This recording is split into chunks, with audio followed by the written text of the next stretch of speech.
कुछ कॉमन चीज़ें मैं आपको आपके दर्शकों के सामने ज़रूर शेयर करना चाहूँगी, जो हम सब बहुत कॉमनली देखते हैं, या तो खुद में, या हमारे बच्चों में, या हमारे बड़ों में। आपने ये चीज़ें ज़रूर देखी होंगी कि आजकल हर उम्र में लोगों को पिंपल्स हो रहे हैं। पहले ज़माने में कहा जाता था कि सिर्फ़ कॉलेज के टाइम पे, टीनेजर के टाइम पे पिंपल्स हो रहे हैं। पर आजकल आप 30 के हों, आप 40 के हों, आप 50 के हों, सब लोगों को मुहासे आ रहे हैं, और मुहासे काफ़ी ज़्यादा थिक हैं, मतलब आराम से जाते ही नहीं। पहले तो एक लोग टूथपेस्ट लगा लिया करते थे और मुहासे चले जाया करते थे। ख़ैर वो गलत चीज़ है करना अपनी चमड़ी के साथ, पर ये बहुत ज़िद्दी हैं, उसके साथ-साथ पेनफुल भी हैं। और इसके साथ-साथ अगर आप नीचे का फ़ोटो देखें तो इधर पे बाल आ रहे हैं लेडीज़ को। यहाँ पर चेस्ट पे, पेट पे बाल आ जाना, जो यूजुअली हार्मोनल चेंजेस के साथ मेन में आते हैं। आपके जो 30 साल के बाद वाला पिंपल्स होता है, चाहे लेडीज़ को आए, चाहे पुरुषों को आए, वो हमेशा नीचे के पार्ट में आता है, यहाँ पर, और वो गर्दन की तरफ भी जाता है। जो टीनेज में होता है, उसके पिंपल्स इधर होते हैं। ये सबसे पहला साइन है हार्मोनल इम्बैलेंस का। आजकल हम लोग नोट कर रहे हैं पॉलिसिस्टिक ओवरीज़ बहुत कॉमन हो गया है। इनफर्टिलिटी बहुत कॉमन हो गया है। पहले ज़माने में सुनने में भी नहीं आता था कि लेडीज़ के पीरियड्स डिले हो गए हैं, और आजकल 40 दिन, 50 दिन का गैप, 2-2, 3-3 महीना छूट जाना बहुत कॉमन है। और आपको कई बारी आप हमारे पास एज़ डर्मेटोलॉजिस्ट्स आते हैं सिर्फ़ पिंपल्स की कंप्लेंट लेके, या आप आते हैं कि हमारा लेज़र रिमूवल करके हेयर रिमूव कर दें आप। बट एक्चुअली ये साइन है अंदरूनी हार्मोनल इम्बैलेंस का, ओवरीज़ के इम्बैलेंस का। ऐसे लोगों को ज़रूर पॉलिसिस्टिक ओवरीज़ होता है। ओबेसिटी के भी काफ़ी चांसेस होते हैं, और क्योंकि ओबेसिटी जो मोटापा है हमारा, पेट के अराउंड फैट बढ़ जाना, वो सब हमारे हार्मोन्स को इम्बैलेंस करते हैं, और ये एक मार्कर है लाइफ़स्टाइल डिज़ीज़ेज़ का। सिर्फ़ पिंपल्स और बालों के लेवल पे ठीक कर देना एक काफ़ी फाउंडेशन की तरह काम करेगा, मतलब सिर्फ़ मेकअप कर दिया और ठीक हो गया। अगर जब हम चाहते हैं इसको पूरी जड़ से रिवर्स करें, तो हमें इनके हार्मोनल इम्बैलेंसेस पे फ़ोकस करना पड़ेगा। ये एक और चीज़ है जो बहुत कॉमनली देखी जाती है, इसको हम लोग अकैंथोसिस नाइग्रिकेंस कहते हैं, लेकिन कॉमनली लोग इसमें क्या सोचते हैं कि जो नेकलेस, नेक चेन पहनते हैं, वो कहते हैं वो ना उसके अड़-अड़ के मेरे गर्दन पे काला दाग पड़ गया। और फिर सबसे कॉमनली मेरे पास लेडीज़ आती हैं, जेंटलमैन भी आते हैं, वो कहते हैं हम पार्लर में जाते हैं और वहाँ पे अच्छे से स्क्रब करवाते हैं। फिर वो स्क्रब करवाते हैं, उनको लगता है मैल है, अंडर आर्म्स काले हो जाना, आपका थाइज़ के अंदर का साइड काला हो जाना, ये सब आपका मेटाबॉलिक सिंड्रोम का मार्कर है। इसको लाइटली ना लिया जाए, ये कोई भी प्रकार का मैल नहीं है। और आप इसको कॉमनली स्किन टैग्स देखेंगे, कई गर्दन पे आपके थोड़े-थोड़े मस्से आ जाते हैं छोटे-छोटे। ये हमेशा ये काला जो दाग है उसके साथ जुड़ा हुआ मिलता है। ये मेटाबॉलिक सिंड्रोम का पार्ट है। अगर मैं आपको क्विकली बताऊँ, तो मेटाबॉलिक सिंड्रोम का क्या मतलब हुआ? हमने कॉमनली बीमारियों का नाम सुना है, डायबिटीज़ हो गया, राइट। ब्लड प्रेशर है, हार्ट डिज़ीज़ है, थायरॉइड की प्रॉब्लम है, पॉलिसिस्टिक ओवरीज़ है, non alcoholic fatty liver disease है। ये सारी की सारी तकलीफ़ों में कई बार 7-8 साल की उम्र में भी बच्चों में इस तरह का कैंथोसिस नाइग्रिकेंस देखा जा रहा है। 15 साल में, 20 साल में। आप इनके ब्लड टेस्ट सभी करवाएँगे तो सारे नॉर्मल आएँगे। तो इसका मतलब ये नहीं है कि इन्हें अभी ही डायबिटीज़ हो गया है। इसका मतलब ये है कि अगर इनकी लाइफ़स्टाइल ठीक नहीं की गई, तो शायद 40 में, 50 में उनको कोई भी मेटाबॉलिक सिंड्रोम, चाहे डायबिटीज़, चाहे ब्लड प्रेशर, चाहे कोलेस्ट्रॉल की तकलीफ़ें आ सकती हैं। तो इसको इस लेवल पर ही सुना जाए, और सिर्फ़ केमिकल पील्स या कुछ करके इसका ट्रीटमेंट पे फ़ोकस करे बिना, ज़्यादा फ़ोकस किया जाए कि किस तरह लाइफ़स्टाइल सुधारा जाए। अगर बच्चे का वज़न ज़्यादा है, उसको कम किया जाए, उसको खाना-पीना में जंक फूड खत्म किया जाए, और उसको एक्सरसाइज़ के लिए मोटिवेट किया जाए। एक और चीज़, ये वाली फ़ोटो बहुत डार्क सर्कल्स की कंप्लेंट के साथ लोग आते हैं। डार्क सर्कल्स में मैंने ये वाली स्लाइड इसलिए रखी क्योंकि आँखें भी तो अंदर की तकलीफ़ का आईना है। अब आपके डार्क सर्कल्स हैं, आप रात भर सोए नहीं हैं, या अनफॉर्च्यूनेटली आप बीमार हैं, आपके घर में कोई तकलीफ़ में है, आप मानसिक रूप से बहुत तनाव में हैं, आपके डार्क सर्कल्स किसी भी क्रीम से ठीक नहीं होंगे।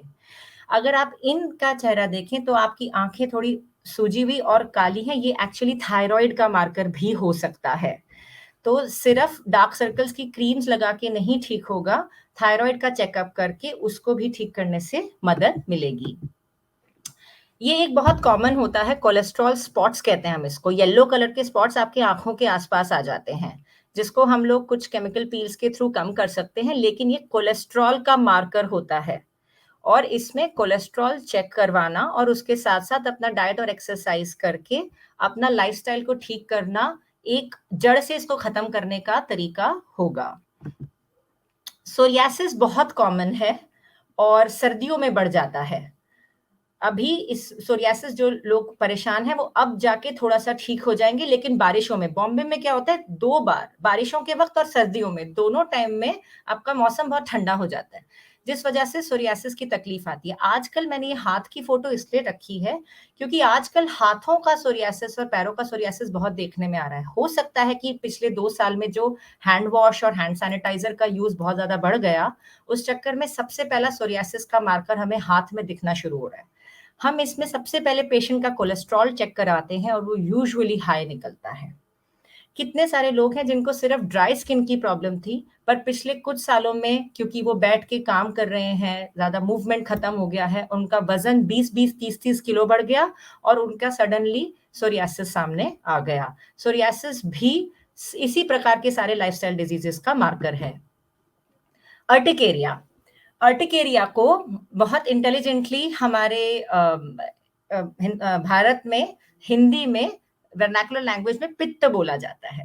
सब लोग इसको मान के चलते हैं कि अंदर एसिडिटी, डाइजेशन, कॉन्स्टिपेशन की कोई ना कोई तकलीफ हुई है, इसीलिए हमें पित्त उभरे हैं। आप साइंटिफिकली बोलें तो अर्टिकेरिया एक तरह की एलर्जी है और वो स्किन में खुजली करके मच्छर काटने जैसे मोटे-मोटे दानों की तरह हो जाती है। और ये वाली जो एलर्जी है एक्चुअली हमारी पुअर गट हेल्थ का मार्कर है जो आजकल सब लोगों में तक सुनने में आ रही है। गैस की तकलीफ, ब्लोटिंग की तकलीफ, एसिडिटी की तकलीफ। हम गट हेल्थ को स्ट्रॉन्ग करने की फोकस करेंगे, अर्टिकेरिया रिज़ॉल्व हो जाएगा। सेम चीज़ है स्किन की एलर्जी, जो खुजली की तकलीफें हो जाती हैं, जो अभी जैसे डॉक्टर शशांक जोशी ने पूछा कि मौसम जब गर्म होगा, तो जहाँ-जहाँ पसीने वाले इलाके होंगे, वहाँ पर खुजली एलर्जी वाले लोगों की बढ़ जाएगी। इसमें भी गट हेल्थ पुअर होने की वजह से होता है।